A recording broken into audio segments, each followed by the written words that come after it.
So welcome back to the podium, Megan, Jennifer, and Trina, for a panel continuing really some of the discussions that they've had.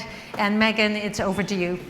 Great. Well, thank you so much. And thank you, everyone, for coming back from the break. So hopefully everyone heard the wonderful talks that Trina and Jennifer gave this morning.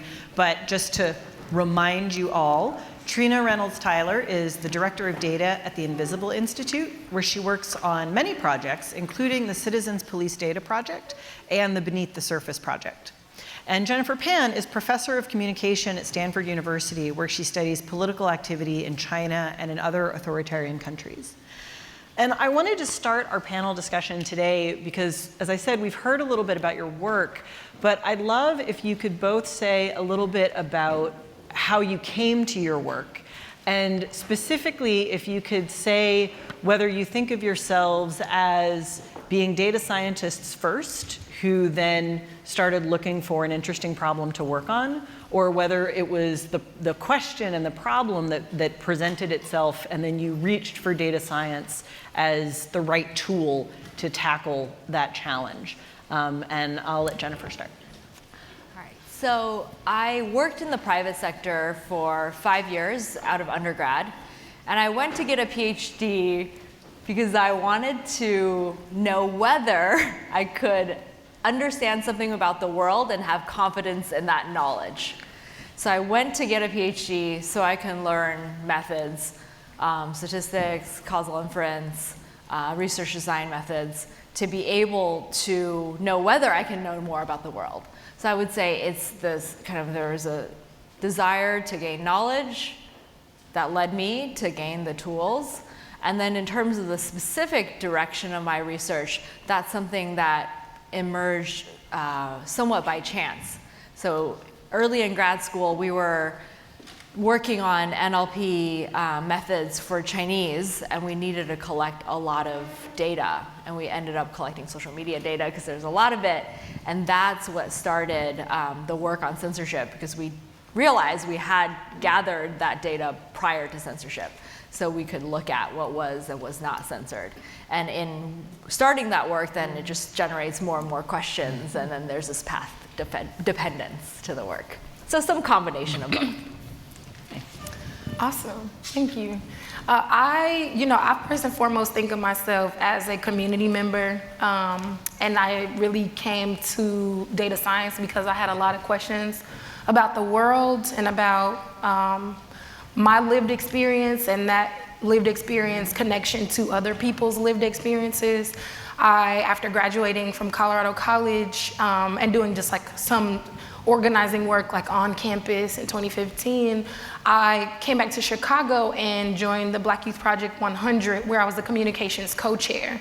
And so that meant that my job was to generate talking points and prepare people to be on camera. And I had never done that before, but I was like, let's get it. And as I was looking for specifically, we were organizing around the murder of Rekia Boyd. If you're not familiar with her case, feel free to look it up. But I was looking for data sentences for questions that had not been asked or that I just did not have access to. And so when Rekia Boyd's, the officer who murdered Rekia Boyd, was, resigned the day before his firing hearing, and I was like, what is accountability in policing? I was right in alignment with the Invisible Institute, the organization that studies police data. And so when I came to the Invisible Institute as an AmeriCorps member through Public Allies, we had the CPDP version 1, and I was like, okay, it's my job to do outreach for this, talk to people about basically this descriptive statistics. We hadn't even entered the realm of machine learning. And I found that as I was talking to people about their experiences and about the data, and then encountering folks who wanted the data in different forms, that I had the capacity, that I had the ability myself to not only compile that information, but also like enjoy doing it, enjoy learning the story, and having clarity, more information than what I could find in a journalism, in some article that someone had written. I was able to pull together information and paint the picture of what occurred one night when an officer reported using force. And so I always first and foremost think of myself as a community member, because my lived experience comes with me in this work, and it impacts my ability to connect with the most impacted populations. And I think of myself as a bridge between data science and community members. But I do hope to live this life as a data scientist, because I believe it's such a transferable skill, such a tool that can be used in so many realms that we have not yet explored. Well, just to springboard off of that, I know you and I have had a lot of conversations about how important it is to include not only your own, but the community's lived experience and the expertise that lived experience can bring. So could you talk a little bit more about the ways that you incorporate others' lived experience as expert input into your work? Thank you.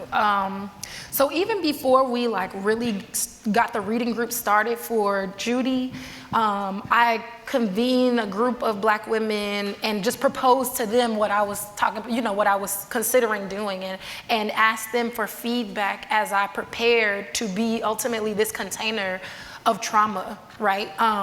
And I gave them examples of what people would be doing, and told them about the types of content that would be shared, and they began to ask me different types of questions, not only about my purpose, right, in doing the work, but also about the way that it would continue to live, and also the way that we really uplifted how we would care for each other. And I think that was a really important piece, because sometimes when we're doing this work, using data science, we're not always thinking about the implications of the topic.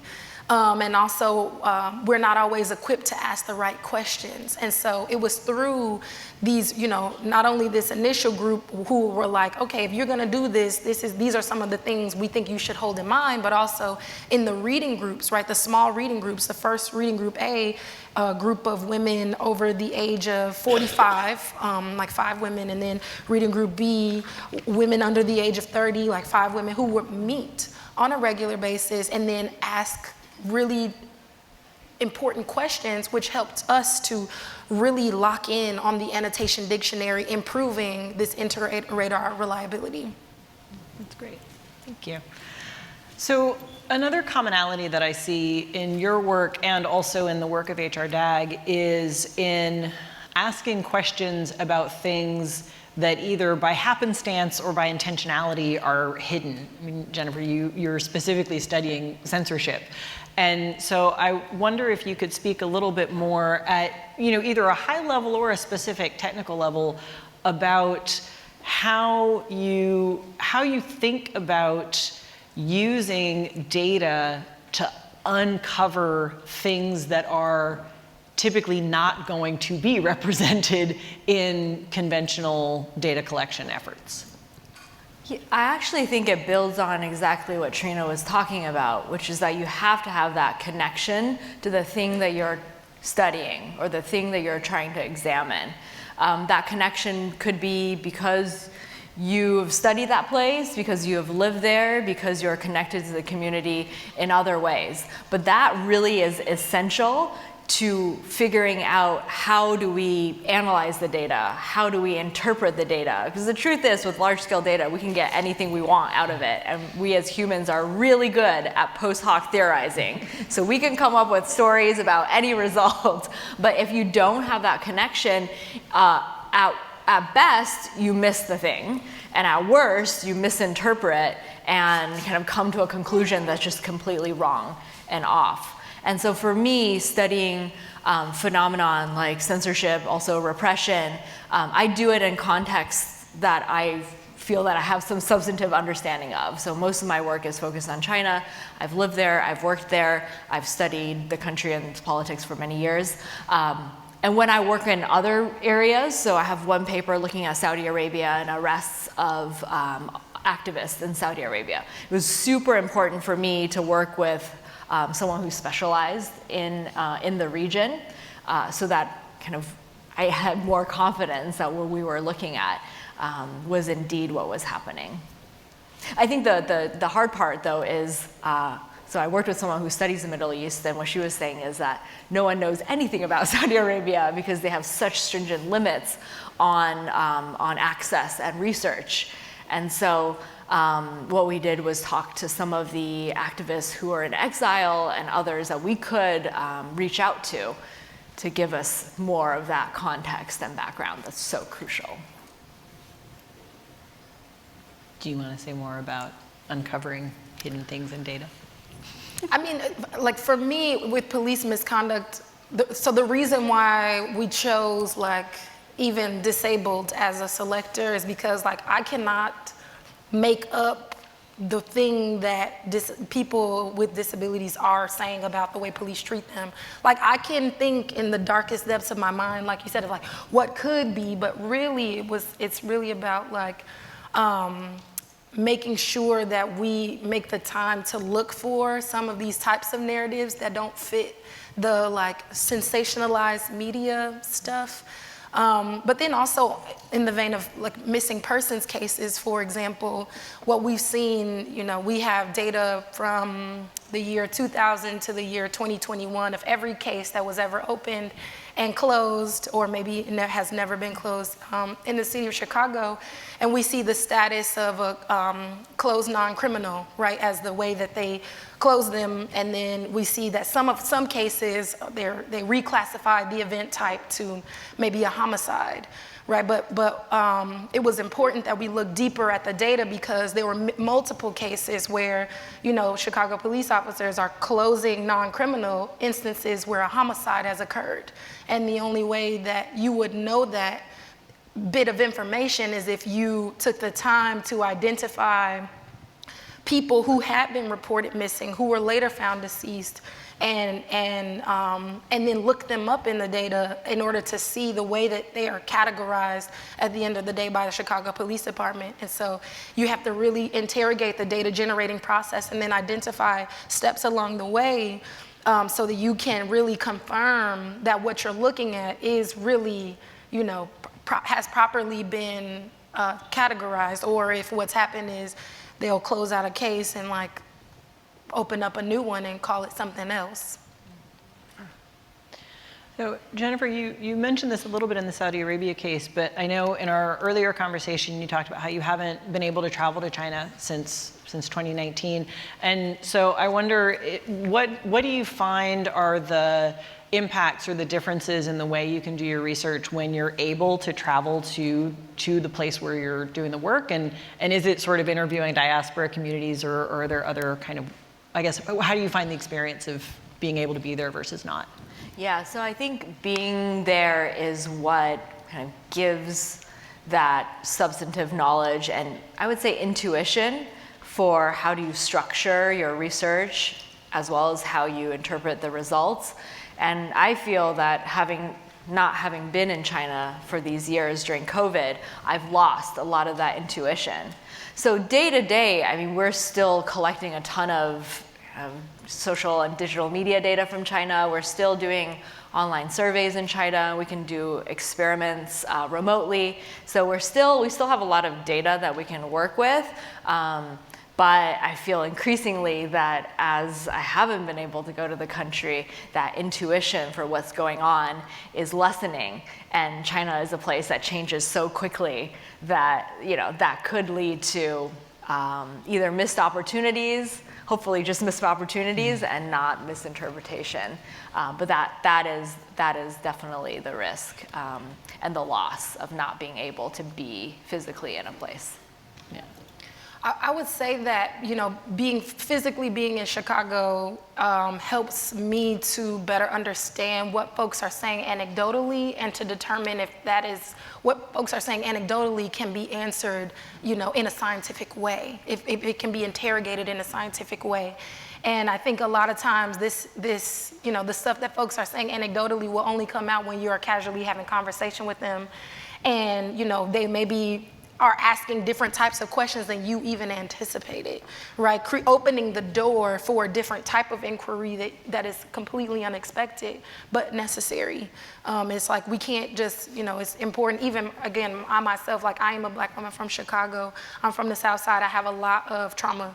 I know this and I work through it on a regular basis, but like my trauma looks different than other people, right? Who, not only than the people in this room, but the people back at home. And so there are it's like in the little things that we all maybe take for granted or are extremely thankful for, right? That other people may not have access to, which would completely shift the framing of the issue itself.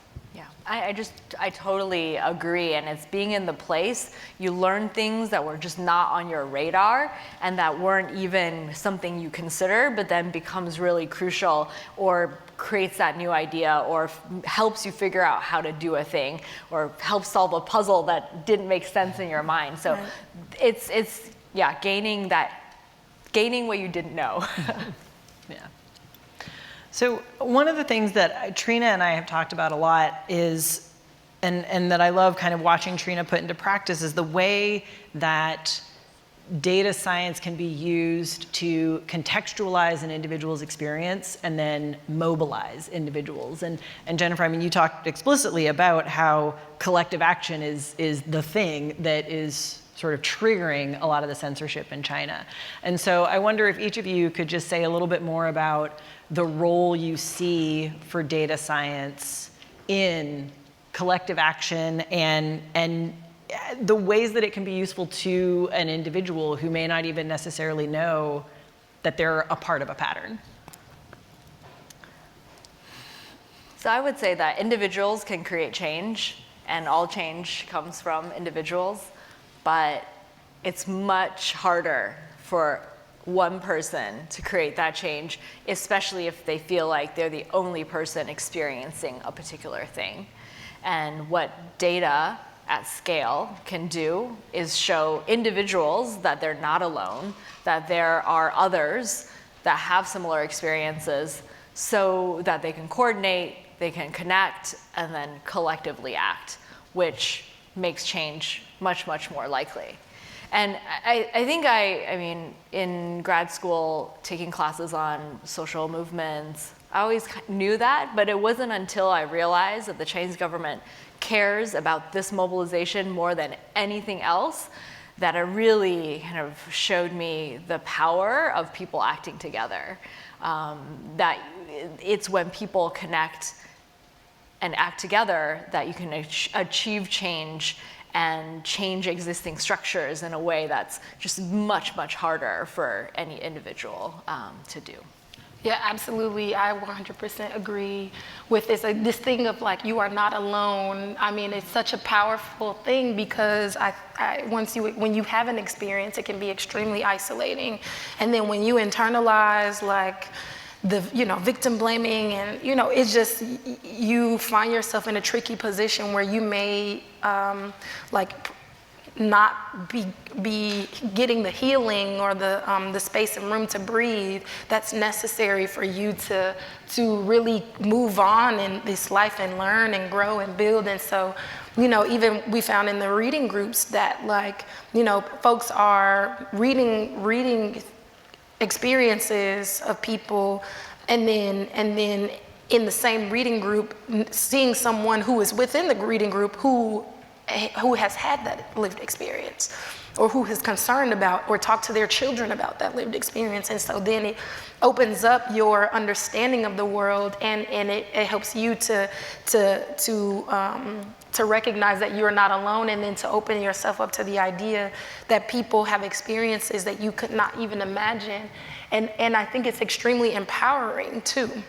When you realize like you and a group of your friends are all going through whatever, your Saturn return or whatever astrology thing that folks are into these days, it's like that you're coming to this place where you are in transition And like sometimes when you're in transition, it can feel so isolating, but when you realize that everyone around you, or even a handful of people who you love and trust, are also struggling with the same things, it encourages you to be more open, to be more vocal, more vulnerable about your lived experience, so that we don't have to reinvent the wheel, and we can, build the foundation, the building blocks of mobilizing together and plugging in and plug in with each other in meaningful ways. Right on. Yeah. So Trina, one of the things that you've told me about your work specifically with the missing persons cases is that you see this sort of shifting of a category where someone will be doing survival work that gets classified as criminal, and so then they get moved from being a missing person to being a criminal who's hiding their criminal activity.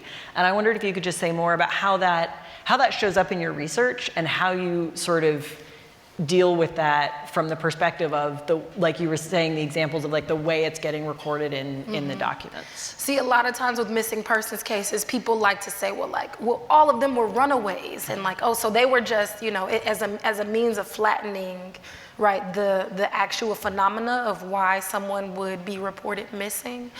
And or like maybe they just don't want to be found, but a lot of times what you see when you look deeper into these cases is that either they were running away from something, right, and then ran into something, right, i.e. running away from the house, being on the street, not having the auntie, uncle, whomever homes to go to, and having to use their bodies or being coerced to do other things in order to survive and make money outside, thereby, maybe facing an officer and being someone who is like actually in need and in crisis, but who has been doing survival work, and then, and making that transition from like, I'm a vulnerable person to like, I'm a criminal, right? Like we have that piece there. But then there's also, oh my goodness, missing. But then there's also this like the underlying issues around like mental health and substance use abuse disorder, and just like the kinds of ways that the things that people will do in their most desperate moments, and how when they're interfacing, when we in the world where we live, folks are not experiencing treatment, are again like going down this other path of what ultimately is categorized as criminalization instead of gaining access to treatment. We see this kind of this place where there could be a lot of healing, where there could be a lot of treatment, and there could be a lot of support, whereas instead people are funneled through the carceral state, and once you are incarcerated the first time, your likelihood of experiencing incarceration again increases. Your rights as an individual, become more and more diminished, and it's a tricky place, and deeply saddening, right? Because like it's like, how do we work with vulnerable populations, and how do we keep everybody safe, and how do we humanize the folks who are, again, like in some of their most desperate moments, who are trying to survive, and then doing things like labor trafficking, or being trafficked, labor trafficking, sex trafficking, and not having the agency or the language to even put to words that that's what actually happened to them.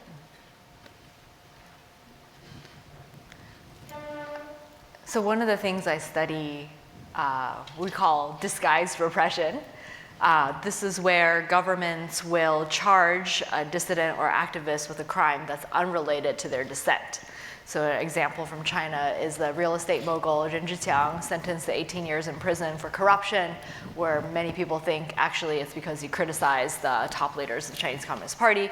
Alexei Navalny in Russia, who's in a penal colony currently on charges of embezzlement and fraud, but really he's a political activist. So we see around the world governments targeting activists with these non-political crimes, and we've found experimentally what that does is make those people less deserving of sympathy, so that it splits their supporters, some people now think, okay, well, this is a criminal, so we can't support them anymore, and it fragments people's causes, and this ability to act collectively. So slight shift is that something for me in my research that I try to do is actually not be normative. So my research is about what the world is. My research is not about what the world ought to be. And I think the normative work is incredibly important, but for me, I really want to focus on how can we use data and research designs to really understand what is going on in the world, so that others can make their decisions based on that with that empirical basis. But oftentimes, even in this work I do on repression, people have trouble with it because depending on your kind of political viewpoints, you might see certain types of mobilization as good and other types of mobilization as bad. And then, so that gets very complex. But I think the important thing from my perspective is that we can use good data and good research to have common ground on what is actually happening. But just to say that's not to say normative work isn't incredibly important. It is. Well, I think that's a great segue with our last few minutes to my last question. You've already sort of said the first half, but all of us do work on very heavy topics and in areas where change can feel very slow. And so what's either your experience or perhaps your advice if you're going to go into this kind of research to maintain the ability to sustain sort of the attention and the energy around a topic that can sometimes be very hard to study? I think it can be really difficult, and there are periods when it feels very depressing. I think, though, for me, I love doing research. That moment when I see the result is where I'm happiest. Doesn't matter if that result has no consequence to anyone else. I just like to look at that data or the results of the experiment. So there's something intrinsically that I really love about what I do that helps me. I think the other thing to keep in mind is there's this very well-known paper called Now Out of Never. It's that we're always caught off guard by change. Even activists themselves, they've been working for so many years feeling like nothing ever changes, but then the moment something does, we never expect it. And so I think that's something that motivates me, and where you do, in certain situations, see this cascade where a few people act, and then more, and then more, and then that leads to change. But then maybe it leads to a period where there's no change. But there is this unpredictability about when change will occur. But that the reality is that there always will be change that happens. So that always also helps me a bit. Right. Thank you. I would say, also find your people. When I think about the fact that these are heavy topics, and that change just comes really slowly. It's like change comes sometimes a change is going to come by person.